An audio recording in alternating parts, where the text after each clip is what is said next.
The Millennium Challenge Corporation, MCC, is an innovative and independent U.S. foreign assistance agency that is helping lead the fight against global poverty.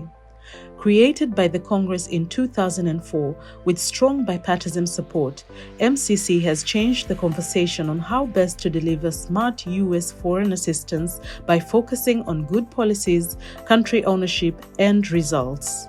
MCC forms partnerships with developing countries who are committed to good governance, economic freedom, and investing in their people. In 2008, Tanzania and the United States of America signed an agreement for 5 years grant amounting to $698.1 million Tanzania Compact and funded sectors in energy, transportation, and water infrastructure improvement. This has positively impacted the lives of Tanzanian citizens.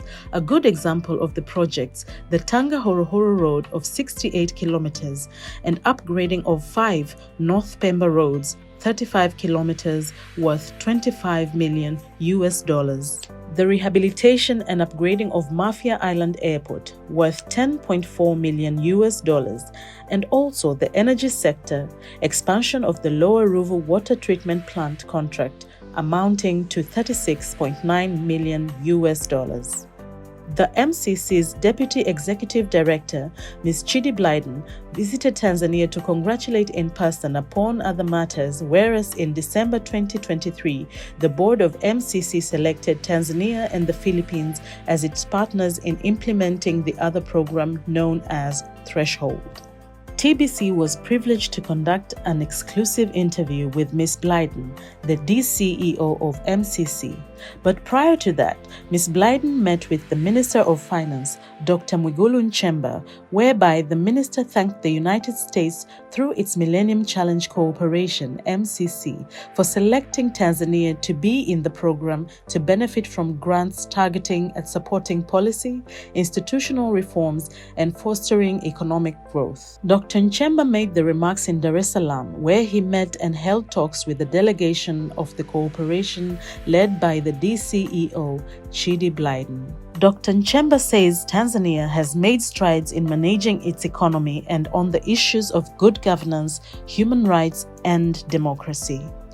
On the other hand, the DCEO of the Millennium, Chidi Blyden, congratulated Tanzania on the steps it has taken in strengthening the issue of good governance, democracy, and human rights. Restored relationship, I think, that had previously existed.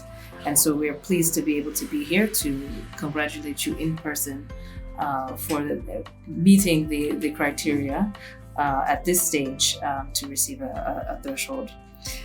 I do want to note something and that you mentioned, and the board's decision to recognize Tanzania is in recognition of their recent work on reforms to strengthen democratic governance, the rule of law, and the protection of fundamental freedoms. They've noticed the work that has been done to date, and part of the recognition of Tanzania receiving a threshold program is in recognition of that.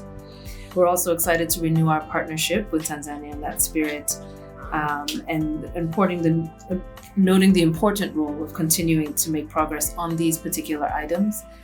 We hope to help codify additional reforms ahead of the 2024 local and the 2025 general elections. Blyden says that MCC's experts will continue to discuss with the government experts to speed up the start of the implementation of the program. In an exclusive interview with TBC, the Deputy Executive Director of MCC highlighted the following. Thank you very much for joining us and welcome to Tanzania once again. Karibu. Asante sana. Thank you so much for having me. Tell us the main mission with your visit here in the country in Tanzania. Of course, you've told me prior to this that this is your third time that you're coming to Tanzania, so it's not very new to you. Yeah. So what is the main mission of your visit to the country this time? Well, Agnes, as you may know, MCC just recently selected Tanzania to receive a threshold program. So we're jumping in with 2 feet and just really working with the government to start to establish a new partnership and relationship. You may be familiar with MCC, but the Millennium Challenge Corporation is an organization, a U.S. government agency that works to eradicate poverty through economic growth. And so part of what we're doing here is working with the government to start to establish the means by which we will actually work with the government on this new threshold program. Mm-hmm.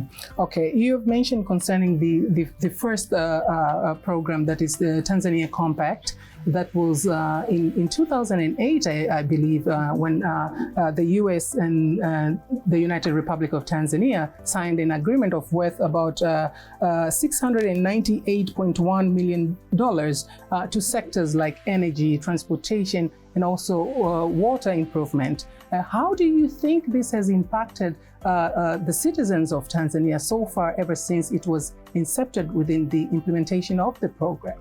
Well, I think what we have been able to understand from just being here is that the projects that we did in the first compact have been extremely valuable to the people and the lives of Tanzanians. We first worked on doing a road projects that helped to open up main arteries that may have been previously clogged. This allowed for additional trade to be done. That allowed for additional people to be able to travel amongst the countryside and then come into the urban areas. So we were really proud to be part of this very transformative project that helped Tanzanians on their everyday life. We also worked on a water project. That water project, similar to the road project, provided new opportunities for us to be able to work with our Tanzanian colleagues and part of the government to create a little bit more access to water in some of the more rural areas of Tanzania. And then lastly, we worked on an energy sector project. And as you may know, the project wasn't completed in the end, but we did make quite a bit of headway in understanding where the energy sector had gaps and challenges. And we were able to work with this compact to improve some of those challenges that we identified during the first round of our programming. Mm-hmm. Have you been able to visit some of the projects that have been implemented through the MCC, that is the Millennium Challenge Corporation? The preponderance of our meetings has been around working with establishing relationships with the government, but we do hope to have an opportunity to review some of those projects. But we've already heard from civil society, and we've also heard from the government just how impactful our work has been in the past. Many were able to recall stories of seeing the development actually happen in action, or they actually were able to share stories about those roads or some of the access to water and energy being transformative in their own neighborhoods. So we do hope to have an opportunity through our engagement, maybe not this trip, but in the future, to see where our work has taken us, but as we also prepare to think about where our work will go. Earlier on, you mentioned about the threshold program that Tanzania has been selected to, together with Philippines, I believe, yes. Yeah. So now talking in the case of Tanzania, with threshold, what is the program about, and what do you think will be the achievements for Tanzania, and what were the criteria that qualified Tanzania to be selected? What were the things that you were looking into? Well, our threshold programs are a smaller program, but has equally as much impact because it is specifically focused on policy and institutional reform. And so for Tanzania to be chosen alongside Philippines, as you noted, we were really looking at where we might be able to work with a country that could use a little bit of extra oomph to get them over what we consider to be our scorecard criteria. So part of getting an MCC program is to be able to pass a certain level of indicators on our scorecard. Tanzania passed 50% of the indicators on our scorecard, and some of them are what we consider to be hard hurdles. So those are indicators that look at the rule of law, indicators that look at the amount of gender and inclusion in programming. It looks at also where there's freedom of speech, inclusion of civil society, as well as looking at anti-corruptive practices. And so Tanzania was able to pass 50% of the scorecard indicators, and they just have a little bit more to go go to be able to qualify for what we consider the compact, which they had before. So really starting this relationship, we are not clear on where we want to actually have the work focus, but that's part of our country model. We work on country ownership to work with the government to understand where we can have the most impact on a policy or institutional reform that will help work towards passing the scorecard in full. Now, talking of MCC itself, it's almost about 20 years this year. It's marking its celebrations of 20 years since it started implementing its various focuses upon country partners. What do you think are the milestones or the success stories which MCC can highlight to people and say that this is exactly what we call its success? Well, MCC, as you've noted, is celebrating its 20th year. And when we first started out, it was considered to be an experiment to just see how much impact or how much of a transformative project we could provide to one country that would provide insights or actual economic growth that was measurable. This was a very data-driven process. And so the idea was to try and look at development through data, evidence-based data, and see where you could focus attention, time, and investment to make a transformative change. I think over the last 20 years, we've done projects all over the world. 2/3 of our programming is in Africa. And we've been able to do everything from working on energy sector reformation. We've worked on building infrastructure in places that has connected trade and export opportunities. We've been able to work on land reform. We've been able to work on providing women's empowerment and allow them the opportunity to bring not just trade, but economic freedoms to their households. So we've had a wide array of programs that we've been able to work on. And we want to continue to work on not just those programs, but also be looking forward, leaning into where we see the next set of sectors becoming most important. And that means that we have an opportunity to work on things like digital. We're very cognizant of what climate change is doing for areas such as agriculture and food security.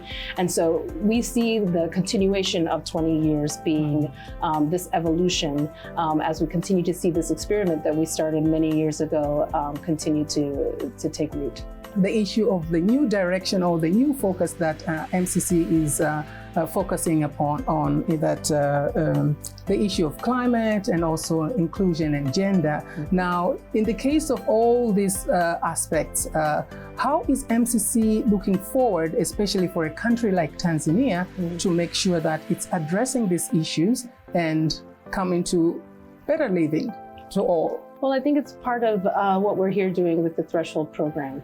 We want to talk with the government and understand where they're seeing hurdles, whether it be in their policy, institutional reform, or even some of their programming. We're looking to have those conversations and see where we can be most helpful.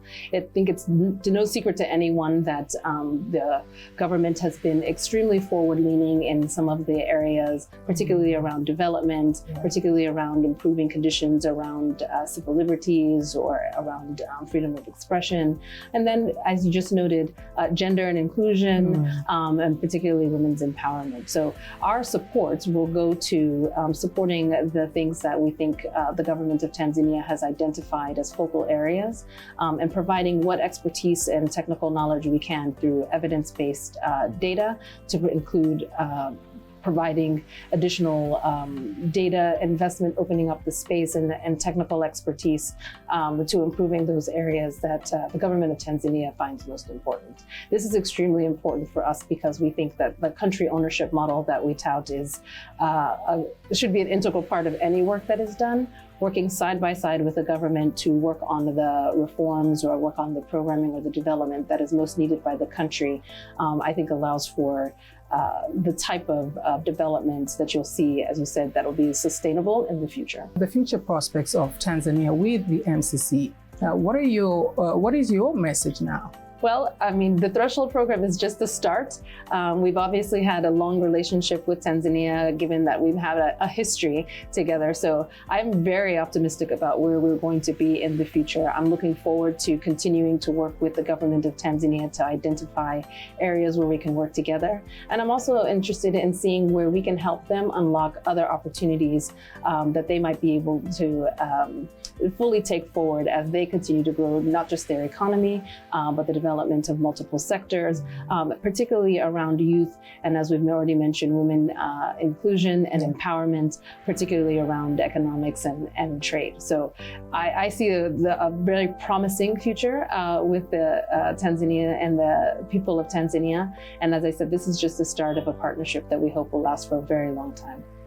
Thank you very much. I appreciate talking to you. Appreciate you. Thank you for having me. Asante sana. Asante.